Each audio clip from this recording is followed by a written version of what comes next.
After spending 21 days on a hunger strike at Delhi's Jantar Mantar, environmentalist Sonam Wangchuk was shifted to Safdarjung Hospital by Delhi police today morning.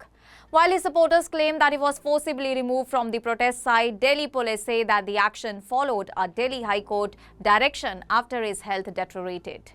And soon after, Wangchuk's wife reached the hospital and demanded that no food, medicines, intravenous fluids or medical treatment be given to him without his consent. And this raises some crucial questions. That can the government force feed someone on a hunger strike? What does Indian law say, and what happens to the human body after 21 days without food? Well, let us find about it. Why was Sonam Wangchuk hospitalized? According to protest leader Abhijit Dipke, police forcibly took Wangchuk away from Jantar Mantar. However, the New Delhi DCP stated that Sonam Wangchuk was shifted to Safdarjung Hospital under the Delhi High Court's directions, which asked authorities to monitor his health and take necessary steps in order to protect his life. Doctors have said that Sonam Wangchuk is suffering from weakness and dehydration due to prolonged fasting, although his condition is currently stable. But this raises a question into our minds. That can the government forcefully break a hunger strike? Well, the issue involves two constitutional rights. Article 19 that guarantees freedom of expression, and a hunger strike is recognized as a peaceful form of protest. And on the other hand, Article 21 that guarantees the right to life, making it the government's responsibility to save a person's life if it is in danger. And according to Supreme Court lawyer Virag Gupta, if doctors believe that Wangchuk's life is at risk, authorities can legally administer intravenous fluids or liquid nutrition through a feeding tube to save him. The Delhi High Court has also observed that every citizen's life is precious and directed doctors to take necessary medical steps whenever required.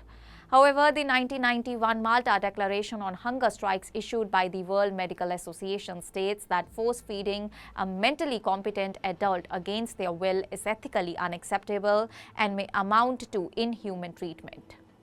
What has the Supreme Court said earlier? Well, in the Jagjit Singh hunger strike case, the Supreme Court held that governments must ensure no harm comes to a fasting person and provide medical assistance. And at the same time, it said a hunger strike should not be forced to end the fast unless it becomes necessary to save their life.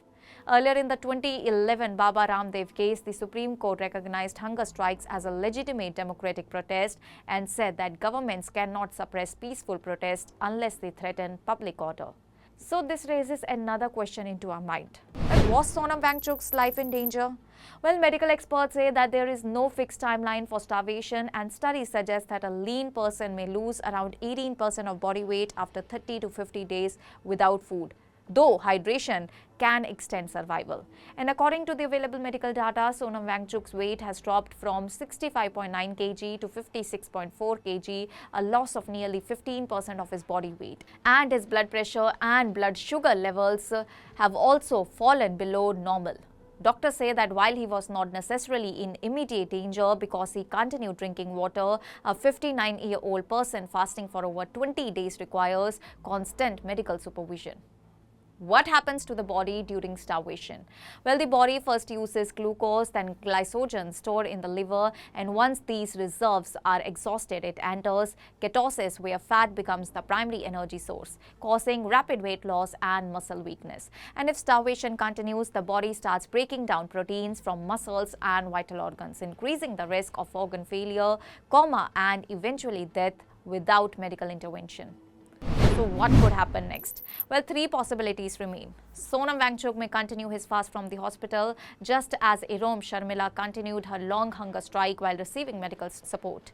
The protest may intensify, with Abhijit Dipke announcing a fast unto death and Sonam Wangchuk's wife saying that she will lead the planned parliament march if he cannot. Meanwhile, Delhi police have appealed to protesters to vacate Jantar Mantar, indicating further action could follow. Well, the Sonam Wangchuk case highlights a difficult constitutional and ethical dilemma. Should a person's right to protest outweigh the government's duty to protect life?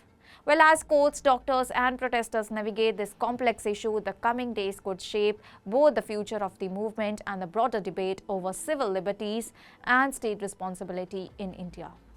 That's all for now. Stay tuned to the Savera for more updates. Do like, comment and subscribe to the channel.